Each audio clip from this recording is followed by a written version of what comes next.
అందరికీ నమస్కారం. యూపీఎస్సీ స్వయం కృషికి స్వాగతం. ఈ రోజు మనం ఎపిసోడ్ 11 డిస్కస్ చేద్దాం. ఫస్ట్ కరెంట్ అఫైర్స్ విషయానికి వస్తే India's first space exploration gallery. This was recently inaugurated in Bhopal, Madhya Pradesh by Culture Minister Gajendra Singh Shekhawat. The gallery highlights the India's space milestones like Mangalyaan and Chandrayaan missions. It features a digital interactive exhibits and a flight simulator for a spacewalk experience developed by National Council of Science Museums for fostering civic curiosity among citizens.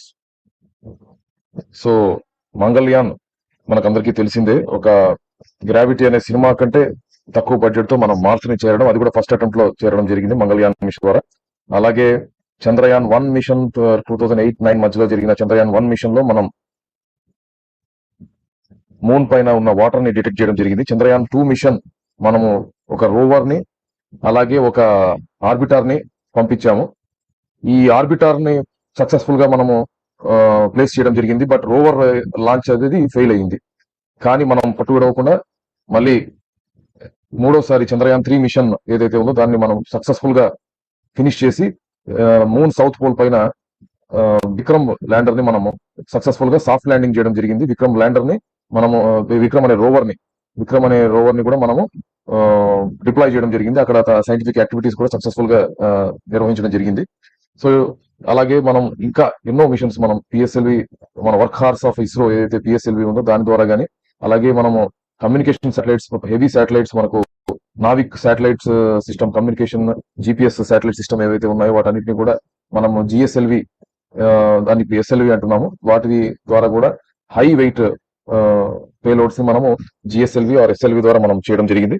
So ఇలాంటి అద్భుతమైన mile stones track ఉన్న ఇస్రోకి సంబంధించిన space exploration gallery రావడం చాలా positive issue. Second current affairs విషయానికి వస్తే India's first state run AI university. Karnataka government has recently announced the establishment of India's first government driven AI university in Bangalore. Contrary to the other private institutions, this will be fully operated by the government to promote research, AI, machine learning and robotics. The state also plans to develop AI hub to support startups and tech companies. So ఈ AI పైన south ఇండియాలో ఒక రకమైన competition జరుగుతా ఉంది. కర్ణాటకలో ఎలా అయితే ఇప్పుడు స్టేట్ రన్ ఏఐ వచ్చిందో, తెలంగాణలో కూడా ఏఐ యూనివర్సిటీ పెడతామన్నారు. అలాగే ఆంధ్రాలో కూడా ఏఐకి సంబంధించిన యూనివర్సిటీని సెటప్ చేద్దామనే ప్లాన్ లో ఉన్నారు. దానికి నెక్స్ట్ ఇంకొక స్టెప్ అహెడ్ గా క్వాంటమ్ వ్యాలీని కూడా మనము ఆంధ్రాలో లాంచ్ చేయడం జరుగుతా ఉంది. So everybody is in run for AI. 31st Divya Kala Mela. This was inaugurated at Ravindra Sadan, Kolkata on July 14, 2026.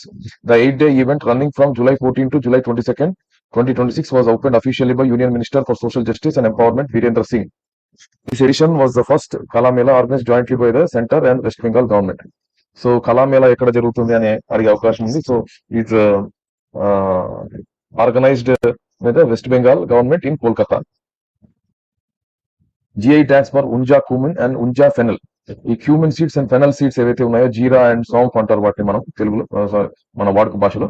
From Gujarat, recently awarded GI tags in July 2026. Unja is a major agriculture market in the North Gujarat and is well known for its trade in cumin and fennel. GI tags are granted for 10 years to protect the local products with unique quality and reputation. So, Unja cumin and Unja fennel ni ekkada manamu procure chestamu ante Gujarat ani మనం గుర్తుపెట్టుకోవాలి. So, Ladakh's autonomous hill councils. The Ministry of Home Affairs approved a creation of autonomous hill councils for all 7 districts of Ladakh. Previously on Leh and Kargil had councils, but 5 new districts recently added: Nubra, Janskar, Sham, Dras and Chanthag.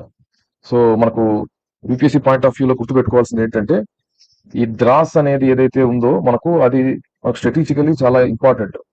ఎందుకు మనకు strategical గా important అంటే, ఇది ఒక Ladakh gate వే లాంటిది. ఈ ద్రాస్ అనే region Ladakh gate వే లాంటిది. NH1 ఏదైతే ఉందో మనకు ఈ ద్రాస్ రీజియన్ లోనే ఉండడం వల్ల ఇది ఒక గేట్ వే టు లదాఖ్ లాంటిది. సో ఇది very strategically very important location. అలాగే మనము జస్కార్ చూసుకున్నా, శ్యామ్ చూసుకున్నా, చాంథాంగ్ చూసుకున్నా, ఇవన్నీ కూడా critical points. Ladakh remains an UT, it will receive a special rights under article 371 to protect local interest.